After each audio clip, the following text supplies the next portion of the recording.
მოგესალმებით. დღეს შაბათია საღამოს 9 საათი და პირველ არხზე თქვენ უყურებთ ვახოს ანაიას რეპორტაჟს.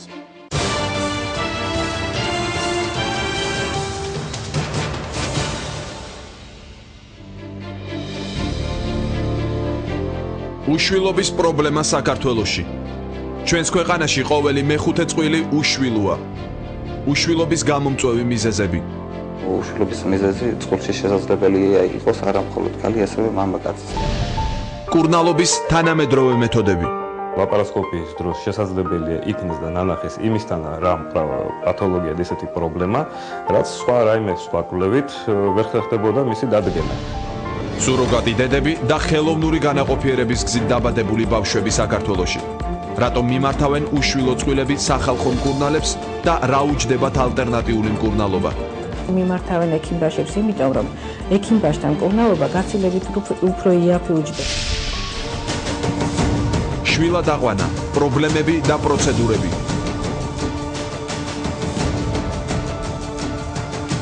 ვახოს ანაიას რეპორტაჟი. უშვილობა.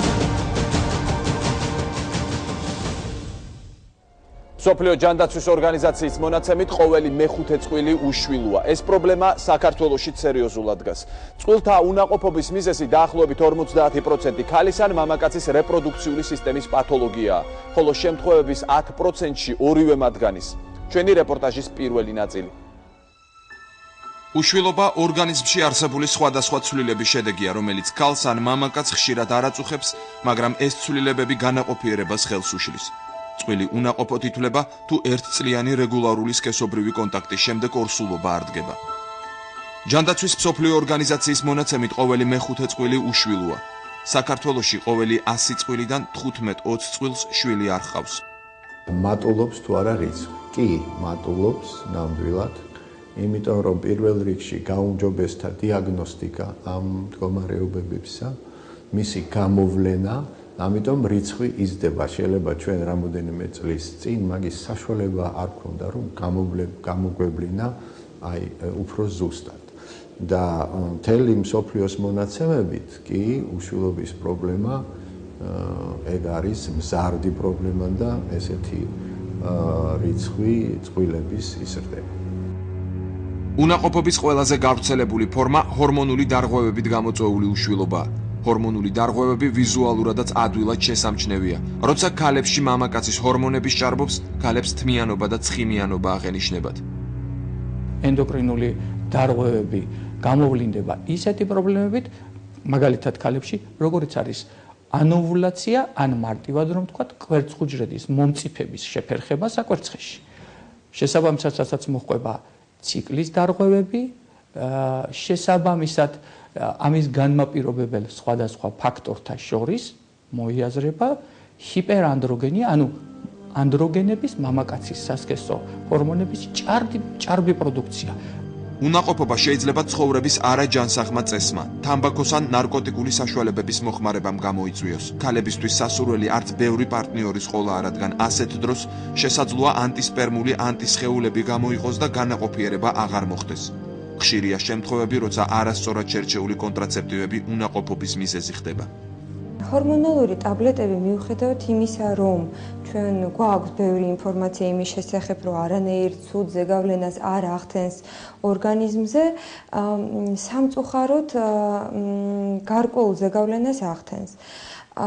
ეს შეიძლება იყოს გამოხატული იმით, რომ დაირღვეს პაციენტის ენდოკრინოლოგიური და ჰორმონალური სტატუსი, ის ჩასახვის საწინააღმდეგო საშუალებები, რომელიც გამოიყენება საშვილოსნოს ღრუში, ანუ ეგრეთ წოდებული სპირალები. ისიც შესაძლებელია იყოს მიზეზი უშვილობის, იმ შემთხვევაში, თუ პაციენტთან იწვევს ანთებად ცვლილებებს, შეიძლება ამან გამოიწვიოს საშვილოსნოს ღრუში ენდომეტრიუმის სტრუქტურის შეცვლა, ანუ იმ ლორწოვანის შეცვლა, სადაც მიმაგრდება შემდგომში კვერცხუჯრედი. ამიტომ ყველა პაციენტმა უნდა იცოდეს, რომ აფთიაქში მისულს არ შეუძლია შეიძინოს ეს და ის, აი ჩემი მეგობარი სვავს და კარგი შედეგი აქვს. ესე კონტრაცეპტივის მიღება არავითარ შემთხვევაში არ შეიძლება, თუ არ მოხდა სრულფასოვანი გამოკვლევა წინასწარ. უშვილობის ყველაზე გავრცელებული მიზეზი აბორტია. აბორტების რიცხვი ბოლო წლებში საგანგაშოდ იზრდება. ორსულობის ხელოვნურად შეწყვეტის შემთხვევებმა გოგონებშიც იმათ არის გამოც ისინი უნაყოფობის რისკ ჯგუფში ხვდებიან. რაც არ უნდა კარგად ჩატარდეს ეს პროცედურა, რა თქმა უნდა ეს არის ინვაზიური პროცედურა და იწვევს შეიძლება გამოიწვიოს ანთებადი ცვლილებები. ანთებადი ცვლილებები არის მიზეზი მილისმიერი უშვილობისა და მილისმიერი უშვილობა შეადგენს დაახლოებით 25-30% უშვილობის მიზეზებისგან. და ყველაზე ისეთი გავრცელებული გართულება, რაც მოყვება აბორტს, ეს არის პლაცენტარული პოლიპის ჩამოყალიბება. რაც არ უნდა კარგად ჩატარდეს ეს პროცედურა, მცირე რაოდენობით ასე ვთქვათ, ქორიონის უჯრედები შეიძლება დარჩეს საშვილოსნოს ზღვრში, შეიძლება მან განიცადოს ზრდა და ჩამოყალიბდეს პოლიპი საშვილოსნოს ზღვრში და პოლიპი საშვილოსნოს ზღვრში ეს უკვე არის პირდაპირი მიზეზი უშვილობის. უნაყოფობა შეიძლება გამოწვეული იყოს როგორც ქალის, ასევე მამაკაცის მიზეზით. კვლევებმა აჩვენა, რომ მათი ხვედრითი წილი თანაბარია. არის დაავადებები, თქვათ, თანაყოფილი დაავადებები, მაგალითად კრიპტორხიზმის დროს, როდესაც სათესლეს ჯირკვლები არ მდებარეობენ სათესლე პარკში და შეიძლება იყვნენ სადარდული სახში ან მოცროსკუში, ეს ალბათ საწყის ეტაპზე თვითონ მშობელმა უნდა მიაქციოს ბავშვობის პერიოდში, რომ ნამდვილად არის თუ არა სათესლე ჯირკვლები ჩამოსული თავის ნორმალურ მდებარეობაში. ხოლო შემდგომ უკვე როდესაც იწყებს მამაკაცის სქესობრივ მომწიფებას და ის სქესობრივ ცხოვრებას, აუცილებლად ყურადღება უნდა მიაქციოს და უნდა იყოს კულტურა იმის, რომ მოხდეს დაცული სქესობრივი კავშირები, ვინაიდან სქესობრივი გზით გადამდები დაავადებები ხშირად იწვევენ შეუქმნელად პროცესებს, რამაც შეიძლება მეიყვანოს უშვილობამდე. მამაკაცებში უშვილობა შესაძლოა ინფექციებმა, ანატომიურმა ან გენეტიკურმა პრობლემებმა გამოიწვიოს. ისევე როგორც ქალებში, მამაკაცებშიც უნაყოფობას ჰორმონული დარღვევების განაპირობებს. მამაკაცის უშვილობის ერთი ნაწილიც ასევე გამოწვეულია ჰორმონული დარღვევებით, რაც შესაბამისად სპერმატოგენეზის, ანუ სპერმის ნორმალურ ფუნქციონირებაში, ან უпростоრად მის გამომუშავებაში შემაფერხებელ როლს თამაშობს. უნაყოფობის მკურნალობის დაწყებამდე საჭიროა წყვილის ერთობლივი გამოკვლევა. როგორ უნდა გადაწყვიტონ წყვილებმა უშვილობის პრობლემა, სიახლეები მკურნალობის მეთოდებში, რას თავაზობენ წყვილებს პროფესიონალი ექიმები. ამ ყველაფერს ჩვენი რეპორტაჟის მეორე ნაწილში მოისმენთ. აქვე მოგიყვებით მკურნალობის ალტერნატიულ მეთოდზე, რომელსაც სახლის პირობებში სახალხო მკურნალები და ფიტოთერაპევტები ატარებენ. მათ უშვილო წყვილები ხშირად აკითხავენ. ექსპერიმენტი ჩვენმა გადაცემამაც ჩაატარა. ვეცადეთ გაგვეგო, რა დაპირებით გამოგვიშვებდა მკურნალი. წლების წინ უნაყოფობის გამომწვევი მიზეზების სრულად დადგენა ვერ ხერხდებოდა. ტექნოლოგიების განვითარებამ უშვილობის დიაგნოსტიკა მნიშვნელოვნად გაამარტივა. ლაპარასკოპია უნაყოფობის დიაგნოსტირებისა და მკურნალობის ოქროს სტანდარტად მიიჩნევა. თუ პრობლემაში უცნობი მიზეზით გამოწვეული უშვილობის ხვედრითი წილი 13-15% იყო, ლაპარასკოპიის დანერგვის შემდეგ 2-3%-მდე დავიდა. ეს კი იმას ნიშნავს, რომ დღეს უნაყოფობის თითქმის ყველა მიზეზის დადგენაა შესაძლებელი. ლაპარასკოპიის დროს შესაძლებელია იქნეს და ნანახეს იმისთანა რა პათოლოგია და ესეთი პრობლემა, რაც სხვა კვლევით ვერ ხერხდებოდა მისი დადგენა. და ამასობაში ჩატარდეს მისი ქირურგიული განკურნებაც. მაგალითად, მე შემიძლია მოგიყვანოთ ისეთი დაავადება, როგორც არის ენდომეტრიოზი. რამდენიმე, ასე ვთქვათ, 91-90 წლებში ასეთი დიაგნოზი, რასაც ქვია ენდომეტრიოზი, არც ისმევოდა. კლინიკურად ეს ვლინდებოდა როგორც წინა მენსტრუალური ტკივილები ქალბატონებში, ყავისფერი გამონადენი თავში და ბოლოში და ამას უწოდებდნენ როგორც ორგოდისმენორეას. იმის მერე რაც საქართველოში დაინერგა ლაპარასკოპია და საერთოდ სოფლიოში, ხო?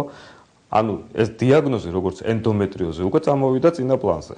და ხშირ შემთხვევაში, როდესაც ქალი არაფერს პრაქტიკულად არ უჩივის და არ შეიძლება ეს სიმპტომატიკაც კი არ იყოს ისე აგრესიულად გამოხატული, ჩვენ ხშირად ლაპარასკოპიის დროს დაგვიდასტურებია და ყოფილა რომ აქ არის ენდომეტრიოზი და ძირითადი წამყვანი მიზეზი უშვილობისა ყოფილა ეს. ლაპარასკოპია საქართველოში 1991 წელს დაინერგა. ამ მეთოდის ოპერაცია ვიდეო აპარატურით, ოპტიკური საშუალებებითა და სპეციალური ხელსაწყოებით კეთდება. იმის გამო, რომ პაციენტს სხეულზე მხოლოდ 3 მილიმეტრით ჭრიან, საავადმყოფოში დარჩენა სულ რაღაც 24 საათი უწევს.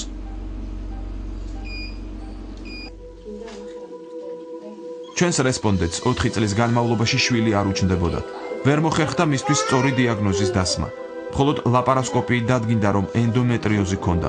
ოპერაციის შემდეგ სასურველი შედეგი მალე მიიღო და ტყუპები გაუჩნდა. ენდომეტრიოზის სხვა კუთხით არ დგინდება, არც ეხოსკოპიურად როგორც შემდგომში გავიგე.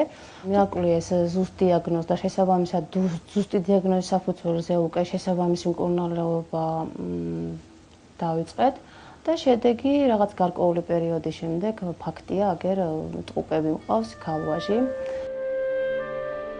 გისტეროსკოპია უშვილობის მკურნალობის კიდევ ერთი წარმატებული მეთოდია. დაავადებები, რომლის გამოც საშვილოსნოს ამოკვეთის საკითხი დგებოდა, დღეს უკვე რადიკალურ ქირურგიულ ჩარევას აღარ საჭიროებს და განკურნებას ექვემდებარება. აიგივე პოლიპის მოცილება ადრე სანამ შემოვიდოდა და განვითარდებოდა ეს გისტეროსკოპია საქართველოში ან საერთოდ მსოფლიოში ხდებოდა ჩვეულებრივად ბრმად გამოფხეკის სახით. ეს არის ბრმა გამოფხეკა და პრაქტიკულად ძალიან ძნელია თუ შემთხვევით არ მოხვდა ინსტრუმენტში პოლიპი იმისი გამოტანა, ხო? და ვერც იმას ვერ შევაფასებთ, რამდენად სრულად მოხდა ამ პოლიპის გამოტანა და ხო არ მოხდა რაიმეს დარჩენა საშვილოსნოს ზღურში. მხოლოდ პოსტოპერაციულად ეხოსკოპიურად იქნება გადამოწმებული. გისტეროსკოპია ჩვენ გვაძლევს იმის საშუალებას, რომ ასე ვთქვათ, ჩატარდეს მიზნობრივი ვიზუალიზაცია ამ პოლიპის და მისი, ასე ვთქვათ, მიზნობრივი გამოტანა, ანუ იქ უკვე შეცდომა პრაქტიკულად გამორიცხულია. არსებობს სხვადასხვა სახის უშვილობა. პირველადი უნაყოფობა არის მაშინ, როცა ქალი არასდროს ყოფილა ფეხმძიმედ. მეორე, როცა ქალი ერთხელ მაინც იყო ორსულად და მას შემდეგ აღარ დაფეხმძიმებულა. აბსოლუტურ უნაყოფოთა კატეგორიას კი ის ქალბატონები მიეკუთვნებიან, რომელთაც სასქესო ორგანოების პათოლოგიის ან გადატანილი ოპერაციის გამო დაფეხმძიმება აღარ შეუძლიათ. საქართველოში გავრცელებულია სამივე სახის უშვილობა. საშვილოსნოს ღრუს პოლიპი თუ არის, საშვილოსნოს ღრუს პოლიპი აუცილებლად იწვევს უშვილობას. რაც შეეხება კისტებს, არსებობს ახლა კისტები, რომლებიც 100%-ით იწვევენ უშვილობას, თქვათ ეს არის ენდომეტრიოზული კისტა. არსებობს ფოლიკულური კისტები, რომლებიც რა თქმა უნდა ჩვენ ეხოსკოპიურადაც ვადგენთ, რომ ეს არ იწვევს უშვილობას და თქვათ ერთ ციკლში თუ არის, მეორე ციკლში თავისთავად გაიწოვება. მეორადი უშვილობა შეიძლება გამოიწვიოს პირველადი უშვილობის შემდეგ. ანუ გააჩინა ქალბატონმა ერთი შვილი, მაგრამ შემდგომ მას აი ეს ინფექციები, ვაგინიტები, ვაგინოზები, რომლებსაც ის ყურადღებას არ აქცევდა წლების მანძილზე, ქლამიდიოზი იწვევს ძალიან ხშირად ესეთი პრენატალური ინფექცია, რომელიც ჰქონდა წლების განმავლობაში, მაგრამ არ აქცევდა ყურადღებას და გამოიწვიოს მილებში შეხორცებითი პროცესი, ანტებითი პროცესები, მცირე მენჯის ღრუში, შეხორცებითი პროცესები საკვერცხის ირგვლივ და ამიტომ გაძნელდა შემდგომში შვილოსნობა. ჩვენი რესპონდენტი 16 წლის განმავლობაში უშვილო იყო. კურნალობდა ტრადიციული და არატრადიციული მეთოდებით. საბოლოოდ სწორედ უახლესი სტანდარტებით მოხერხდა მისი განკურნება. ძალიან ბევრი გადავიტანეთ, აი ამ 16 წლის განმავლობაში ძალიან ბევრი მეთოდები ვცადეთ, რასაც ქვია, ძალიან ვიწვალეთ. ბევრი ექიმბაშებიც, რასაც ქვია ეგრეთ წოდებული. რა ვიცი, ძალიან ბევრი განვიყავით. უფრო ექიმბაშებს მირჩევდნენ ხოლმე, რომ ეს რაღაც მცენარეულია, რაღაც ისეთია და გირჩევთ ამას და ყოველ როგორც ხდება ხოლმე. ერთი პერიოდი ძალიან ამას დავსივდი, საერთოდ ისეთი ალერგია მომცა ექიმბაშების წამლებმა, არ ვიცი, ძლივს გამოვედი მდგომარეობიდან. იმის გამო, რომ უშვილო წყვილები ხშირად მიმართავენ სახალხო მედიცინას, ჩვენმა გადამღებმა ჯგუფმა ექსპერიმენტის ჩატარება გადაწყვიტა. ვესტუმრეთ სახელგანთქმულ მკურნალს, რომელიც თავს ფიტოთერაპევტს უწოდებს. მარტო უშვილობაზე გია. ბავშვებსაც, პატარა ბავშვებსაც, დიდებს, რა ვიცი, ყველაფერზე ვაკეთებ ეს თირკმელიო, ეს ნაღლის გუშტიო, ეს ნერვოზი, ეს რაღაცები, ყველაფერი და მე უკმაყოფილო არ დაიკვეს ახლა და როგორც უნდა ისე გამიგებ. მე სიამოვნებს ის, რომ ჩემგან უკვე ასე დადებითი მასწავლებლები. აღმოჩნდა, რომ ჩვენი ექსპერიმენტის გმირი ერთნაირი წარმატებით კურნალობდა უშვილობას, მიომურ კვანძებს, თავის ტკივილსა და სხვა დაავადებებს. წამალს კი ბალახებისგან ამზადებს. ბალახებს აქ თბილისში აგროვებთ თუ დაგჭირდებათ? მე საგვაგროვებ, ესე მოაქვს ყავს ისეთი ისმე ყველა წონს არ მივიღებ და არ გავაკეთებ. ყავს ისეთი პიროვნება რუსია. და ისინი აგროვებენ სულთან. როგორც საჭიროა ის. და მე წამალს ყველას ვიცნობ. რუსეთიდან ჩამოაქვთ? ზოგი რუსეთიდან ახსადარ. იქიდან კი ეგვიპტედან ჩამოაქვთ. სცენარების ძირები არის, ქერქი არის, ახასნაირ რაღაცები. მას შემდეგ, რაც წამლის დამზადების პირობები შევიტყვეთ, დავინტერესდით იყო თუ არა საჭირო რაიმე ანალიზის გაკეთება. ასადანხელი შოთახანა ყველაფერს გაგიკეთებ, რაც გასაკეთებელი ვიმოწრაფია მაგას ანალიზის გარეშე. ასე გავაკეთოთ. რისკზე დავა. ზოგჯერ ვიდეო ხო. ანალიზების სანაცვლოდ მკურნალმა საკუთარი წამლის გამოყენება შემოგთავაზა, რომელიც ძირითადი წამლის დალევამდე ორგანიზმის მოსამზადებლად იყო საჭირო. რამდენი ვარი მითხარით, ერთ კვირიანი? 25 ვარი ერთი კვირა. 5 კვირა უნდა გავაკეთო, ხო, ეს გადაგმოვა. ეს მიგახსოვს 3 ლიტრო წამალი ჩემ, ხო, დამიტოვებ კურსზე, წაიღებ. მეორე კვირას რომ მოხვალ იმდრეს, თუ დამიტოვებ და დამოწაი. ნათლად ჩანს, რომ ფიტოთერაპევტი ყველანაირი გამოკვლევის გარეშე მკურნალობის დაწყებაზე თანახმაა. ერთი კურსის ღირებულება კი 125 ლარს შეადგენს. ისინი მიმართავენ ექიმბაშებს, იმიტომ რომ ექიმბაშთა მკურნალობა გაცილებით უფრო იაფი უჯდება ამ პაციენტს, ვიდრე როდესაც მოგმართავს ჩვენ, რადგან თითოეული გამოკვლევა საკმაოდ ძვირადღირებული სიამოვნებაა მათთვის. უშვილობა რთული დაავადებაა და სწორი მკურნალობა სჭირდება. წყვილებმა კი თავად უნდა გადაწყვიტონ, რა გზას მიმართავენ იმისთვის, რომ მშობლები გახდნენ. სხვა მეთოდები, რომელსაც ექიმები უშვილო წყვილებს თავაზობენ, ხელოვნური განაყოფიერება და ასევე სუროგატი დედები. ჩვენი რეპორტაჟის გაგრძელება. საქართველოში სინჯარის პირველი ბავშვი 1999 წელს დაიბადა. სულ ჩვენს ქვეყანაში დღემდე ხელოვნური განაყოფიერებით 3000 ბავშვია დაბადებული. ინვიტროს დანერგვის შემდეგ ბევრმა უშვილო წყვილმა პრობლემის გადაწყვეტა ამ გზით მოახერხა. თავიდან დავიწყეთ მუშაობა და ინვიტრო განაყოფიერების კეთება ძალიან ცოტა პაციენტი გვყავდა. წელიწადში 15-20 ფუნქცია კეთდებოდა სასაცილო. ეს ახლა რო ვფიქრდები, საერთოდ ალბათ მაშინ უნდა დაანებო თავი ამის კეთებას, როდესაც ასეთი მცირე რაოდენობა პაციენტების, მაგრამ გაუძელით იმ მძიმე სიტუაციას, გავიარეთ ის წლები და დღესდღეობით 400-მდე ფუნქცია კეთდება წლის განმავლობაში. ეს საკმაოდ კარგი რეზულტატია საქართველოს და თბილისის მასშტაბებისთვის. ხელოვნური განაყოფიერების დროს ქალის საკვერცხიდან კვერცხუჯრედებს იღებენ და სპერმატოზოიდებთან ერთად სინჯარაში ახვედრებენ. ემბრიონის წარმოქმნის შემდეგ 2-3 დღის განმავლობაში ჩამოყალიბების პროცესი მიმდინარეობს. სინჯარიდან ემბრიონს საშვილოსნოს ღრუში ათავსებენ. მხოლოდ რამდენიმე დღეა საჭირო იმისთვის, რომ გაირკვეს, შედგა თუ არა ორსულობა. როცა პროცესი სტარდება, ეს იმდენად რთულია პაციენტისთვის, როგორც ფსიქოლოგიურად, თქვათ, იმდენად ორიენტირებულები არიან შედეგზე, რომ წინასწარ აუცილებლად უნდა იყოს ახსნილი, რას ველოდებით. პროგნოზი, მოსალოდნელი ეფექტურობა ყველა წყვილისთვის არის ინდივიდუალური.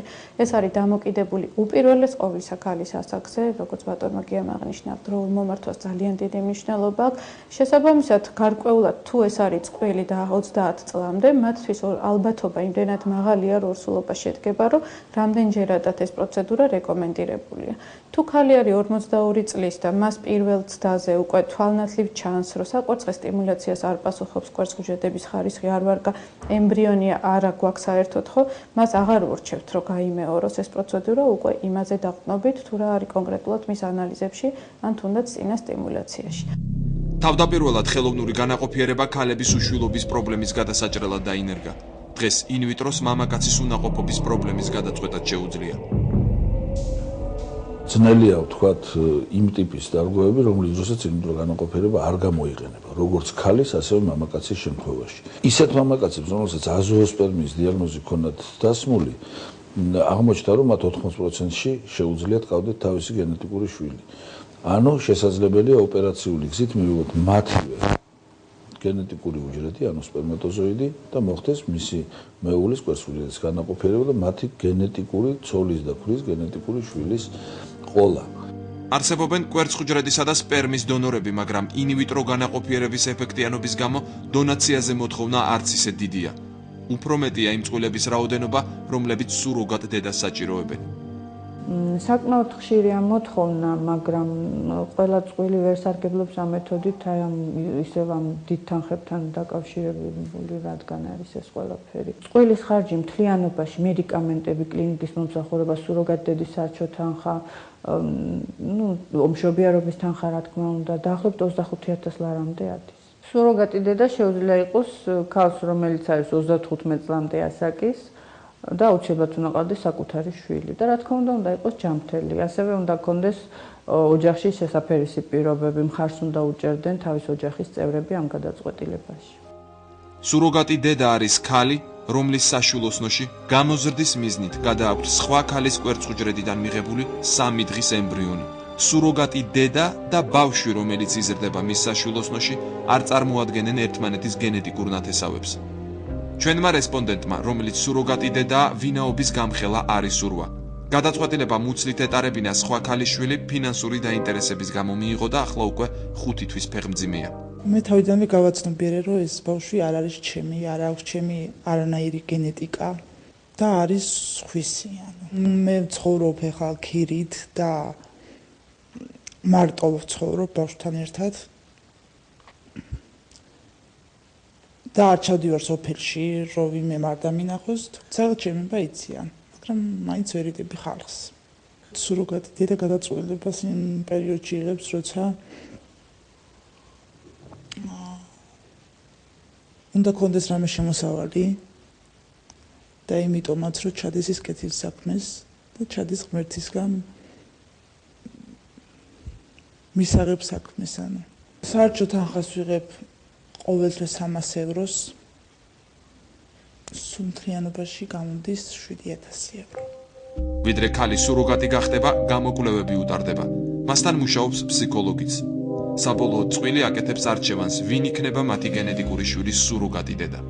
წყვილს იმ შემთხვევაში ჭირდება სუროგატი დედა, თუ აი ამ ქალს, ცოლს აქვს რაიმე პათოლოგია საშვილოსნოზე, ან დაუშვათ რაიმე სომატური დაავადება აქვს, რის გამოც მისთვის ორსულობა არ შეიძლება. მაგალითად შეიძლება შაქრიანი დიაბეტი ქონდეს, თირკმელების დაავადება ქონდეს, მაგრამ შეეძლოს კვერცხუჯრედების მის საკვერცხებს ქონდეთ უნარი ხარისხიანი კვერცხუჯრედების გამოყოფისა.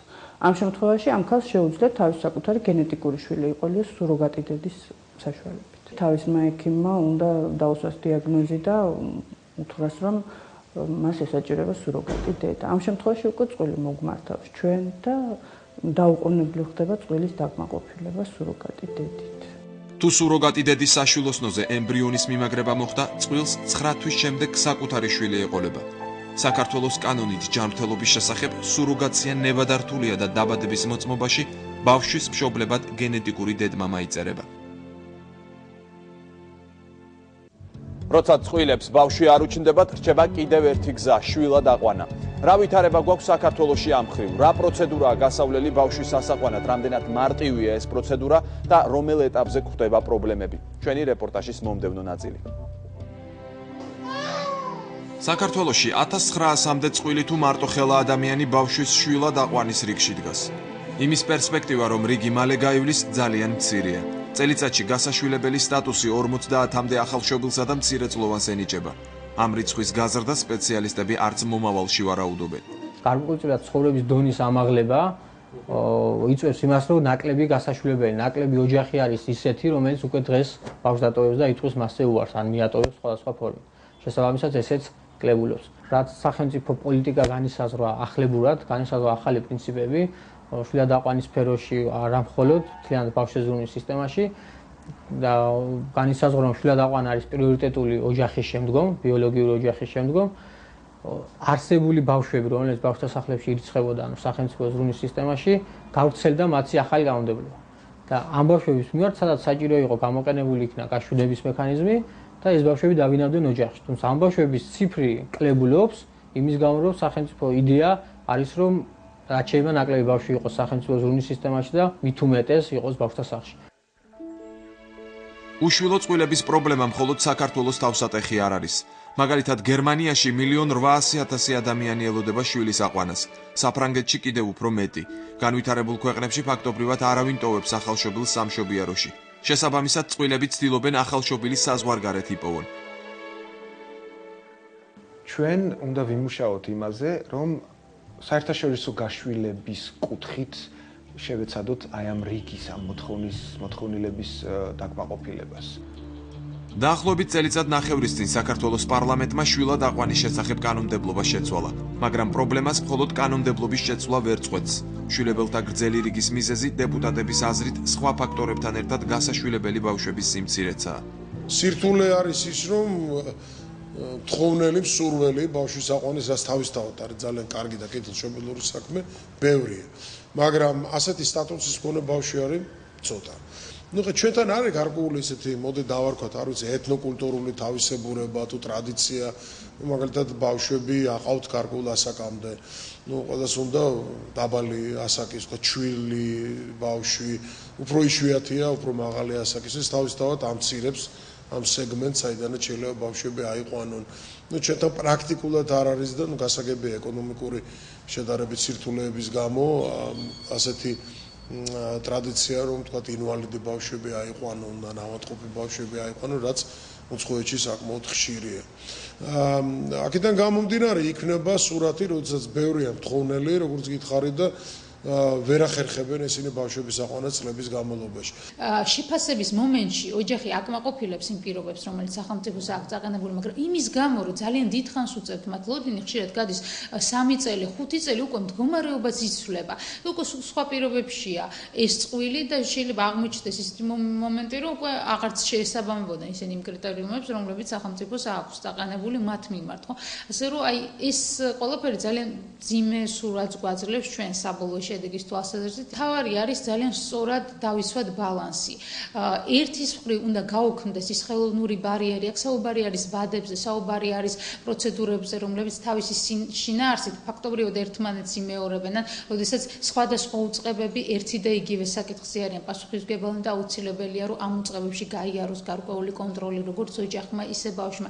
ეს ხელოვნური ბარიერები უნდა გაუქმდეს, მაგრამ არც ერთ შემთხვევაში არ შეიძლება, რომ კონტროლი ძირითად საკითხებზე, როგორც არის დაუშვათ ის, რომ ოჯახი მათ შორის სოციალური თვალსაზრისით უნდა შეეფერებოდეს იმას და უნდა იყოს შესაძლებელი ამ ოჯახში ბავშვის ცხოვრება.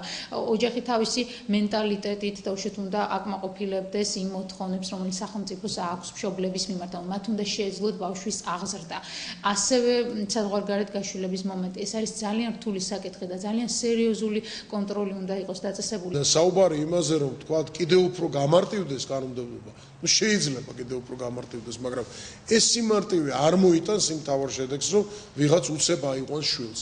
უბრალოდ იმის გამო, რომ ასეთი ბავშვების რაოდენობა იმდენად დიდი არ არის. ეს არის დღეს თავარი პრობლემა და არა ვთქვათ ბიუროკრატიული მექანიზმები, რომელიც მკვეთრად არის შემცირებული.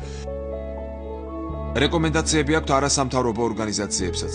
ბიუროკრატიის კიდევ უფრო შემცირება და სახელმწიფო უწყებების კოორდინაციის გაზრდა. პირველი ყველაზე მნიშვნელოვანი რეკომენდაცია იქნებოდა სხვადასხვა უწყებების კოორდინირებული მუშაობა. ეს გულისხმობს სოციალურ სამსახურებს, შინაგან საქმეთა სამინისტროს ძალოვან სამსახურებს, სასამართლოებს. მათ ძალიან კარგად უნდა ესმოდეთ, რასთან აქვთ საქმე და აი ამ ბავშვის ინტერესიდან გამომდინარე უნდა იხილავდნენ და იღებდნენ გადაწყვეტილებას. ჯერჯერობით მხოლოდ ეს ალაგ-ალაგ გვაქვს კარგად გათვითცნობიერებული პროფესიონალების მიერ, რომლებიც ამ გადაწყვეტილების მიღების პროცესებშია ჩართული. პირველ ყოვლისა, აი ამას ურჩევდი და ეს იქნებოდა ჩემი რეკომენდაცია. მეორე, უნდა მაქსიმალურად გაიზარდოს დამხმარე მომსახურებების ნაირსახეობები, რომლითაც შენ როგორც მთავრობა, როგორც სახელმწიფო ეცდები, რომ ბავშვი შეინარჩუნო ბიოლოგიურ ოჯახში. ბავშვის ყველაზე მთავარი ინტერესია, რომ ის გაიზარდოს ბიოლოგიურ ოჯახში. საქართველოში ჩვილ ბავშვთა 2 სახლია, ერთი მახინჯაურში, მეორე კი თბილისში. გასაშვილებელი ბავშვები ძირითადად აქ გვხვდებიან, მაგრამ მათი რაოდენობა საკმაოდ მცირეა. კანონმდებლობით აკრძალულია ბავშვისთვის გასაშვილებელი სტატუსის მინიჭება თუ მისი მშობელი უარს ამბობს. ამავე დროს ხშირია შემთხვევა, როცა ოჯახს შვილის რჩენის საშუალება არ აქვს და თანახმა ის ბავშვთა სახლში გაიზარდოს. ბავშვთა სახლში და არა სხვა ოჯახში. ბავშვთა სახლში მყოფი ბავშვი არ ნიშნავს, რომ ის არის აუცილებლად გასაშვილებელი. ანუ თითოეული შემთხვევა ექვემდებარება შესწავლას და შესწავლის შემდეგ მშობელთან გასაუბრების შემთხვევაში თუ მშობელი არსებობს სახეზე, ან შეიძლება მისგან მომდინარეობდეს, ანუ ამის იძულების წესით ეს არ ხდება. მშობელი უნდა იყოს პირველ რიგში თანახმა, ხედავდეს, დაცნობიერებდეს იმ რეალობას, რაც მას, თქვათ, არ აძლევს იმის საშუალებას, რომ დამოუკიდებლად მან აღზარდოს შვილი. ანუ მშობელი ამბობს უარს, რა თქმა უნდა, იწყება პროცედურა იმისთვის, რომ ბავშვს მიენწოს გასაშვილებელი სტატუსი. თუ ეს უარი არ აქვს და მშობლის თანხმობა არ არსებობს გაშვილების შემთხვევაში, ეს ბავშვი ვერ გაშვილდება. ბოლო ხანს გამკაცრდა სისხლის სამართლის კანონმდებლობა იმ მშობლების მიმართ, რომლებიც საკუთარ შვილს განსაცდელში ტოვებენ. ტელევიზიით ხშირად გაიგონებთ, რომ დედამ შვილი სანაგვეზე გადააგდო, პოლიციამ უპატრონო ჩვილი იპოვა და ასე შემდეგ. ახალშობილი კი გადახავთ ჩვილ ბავშვთა სახლში და იწყება მისი გაშვილების პროცედურა. შვილად აყვანას კანონმდებლობა არეგულირებს. შესაბამისად, ბავშვის გაშვილება კანონის გვერდისავლით კრიმინალია. თუ დედა ახალშობილ სამშობიაროში ტოვებს, სამკურნალო დაწესებულება ვალდებულია გამოიძახოს პოლიცია და აცნობოს მას მომხდარის შესახებ. შესაბამისი პროცედურების გავლის შემდეგ სამართალდამცველები ამ ჩვილსაც ბავშვთა სახლს აბარებენ. დღევანდელი გადაცემა ამით დასრულდა. გემშვიდობებით მომავალ შაბათამდე. ნახვამდის.